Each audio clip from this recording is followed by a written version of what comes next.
ಇನ್ನೊಂದ್ ಕಡೆ ಮಂಜುನಾಥ್ ಅವರ ಪತ್ನಿ ಅಂದ್ರೆ ಒಂದ್ ಕಡೆ ಗಂಡನ್ ಕಳ್ಕೊಂಡಿದ್ದಾರೆ, ಒಂದ್ ಕಡೆ ಬದುಕು ಕಳ್ಕೊಂಡಿದ್ದಾರೆ. ಆದ್ರೆ ಅವ್ರ ವಿರುದ್ಧವಾಗಿ ಸೋಷಿಯಲ್ ಮೀಡಿಯಾದಲ್ಲಿ ಒಂದಿಷ್ಟು ಜನ ಕಿಡಿಗೇಡಿಗಳು ಬ್ಯಾಡ್ ಕಮೆಂಟ್ಸ್ ಅನ್ನ ಮಾಡ್ತಾನೆ ಇರೋಂಥದ್ದು. ಅದನ್ನೇ ನಾನು ಆರಂಭದಲ್ಲೇ ಹೇಳಿದ್ನಲ್ಲ, ಈ ಕಿಡಿಗೇಡಿಗಳು ಅಥವಾ ಈ ಕಾಗೆ ಗೂಬೆಗಳು ಎಲ್ಲ ಕಡೆ ಇರ್ತವೆ, ಎಲ್ಲ ಸಂದರ್ಭದಲ್ಲೂ ಇರುತ್ತೆ.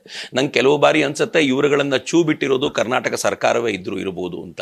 ನೀವು ಈ ಥರ ಮಾತಾಡಿ ಇದನ್ನು ಸ್ವಲ್ಪ ಡೈಲ್ಯೂಟ್ ಮಾಡಿ, ಸ್ವಲ್ಪ ಸಮಾಧಾನ ಮಾಡಿ ಅಂತ. ಯಾಕೆಂದರೆ ಸ್ವತಃ ಮುಖ್ಯಮಂತ್ರಿಯೇ ನಮಗೆ ಯುದ್ಧ ಬೇಕಾಗಿಲ್ಲ ಅಂಥೇಳಿ ನೀವು ದೇಶದ ನೇತೃತ್ವದ ವಿರುದ್ಧವಾಗಿ ನೀವು ಮಾತನಾಡ್ತಿದ್ದೀರಾ. ಅದು ಸಾರ್ವಭೌಮತೆಗೆ ಧಕ್ಕೆ ಬಂದಿರುವಂಥ ಸಂದರ್ಭದಲ್ಲಿ ಈ ದೇಶದ ಬಹುಸಂಖ್ಯಾತರು ಏನಿದ್ದಾರೋ, ಬಹುಸಂಖ್ಯಾತರು ಅಂದರೆ ನಾನು ಹಿಂದೂಗಳು ಅಂತ ಹೇಳ್ತಿಲ್ಲ, ಅದರಲ್ಲಿ ಅನೇಕ ಮುಸಲ್ಮಾನರು ಇದ್ದಾರೆ, ಯುದ್ಧ ಆಗಬೇಕು, ಪಾಕಿಸ್ತಾನಕ್ಕೆ ಪಾಠ ಕಲಿಸ್ಬೇಕು ಅಂತ.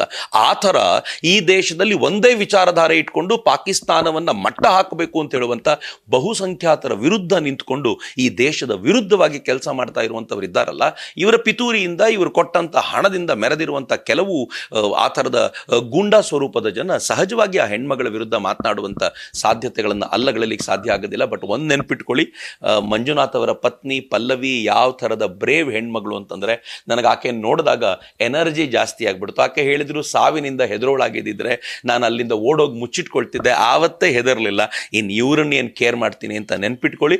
ನಾವು ಯಾವ ವೀರಾಂಗನೆಯರ ಬಗ್ಗೆ ಮಾತನಾಡ್ತಿದ್ವೋ, ಯಾವ ಝಾನ್ಸಿ ರಾಣಿ ಲಕ್ಷ್ಮೀಬಾಯಿ ಬಗ್ಗೆ, ಕಿತ್ತೂರು ಚೆನ್ನಮ್ಮನ ಬಗ್ಗೆ ಮಾತನಾಡ್ತಿದ್ವೋ, ನಂಗೆ ಗೊತ್ತಿಲ್ಲ, ನಾನು ತುಲನೆ ಮಾಡ್ತಿರೋ ತುಂಬ ಜಾಸ್ತಿ ಅಂತ ನಿಮ್ಗೆ ಅನ್ನಿಸ್ಬೋದೇನೋ, ಆದರೆ ನನಗೆ ಸ್ಪಷ್ಟವಾಗಿದೆ ಅವ್ರ ಮಾತನ್ನು ಕೇಳಿದ ಮೇಲೆ ಆಕೆ ಯಾವುದಕ್ಕೂ ಕಡಿಮೆ ಇಲ್ಲದಂಥ ಹೆಣ್ಮಗಳು.